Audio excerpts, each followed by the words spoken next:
urgent weather message.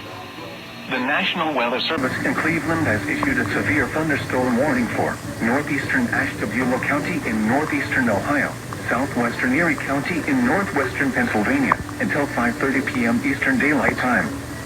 At 4:38 p.m. Eastern Daylight Time, a severe thunderstorm was located over Conneaut, moving northeast at 45 miles per hour. Hazard, 60 miles per hour wind gusts and quarter-size hail. Source, radar indicated. Impact, minor damage to vehicles is possible. Expect damage to trees and power lines.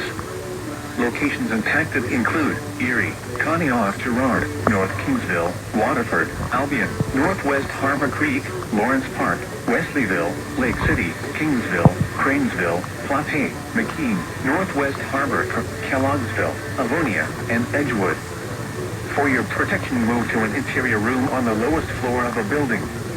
Repeating, a severe thunderstorm warning has been issued until 5:30 p.m. Eastern Daylight Time for the following counties: Ashtabula, Ohio, and Erie, Pennsylvania.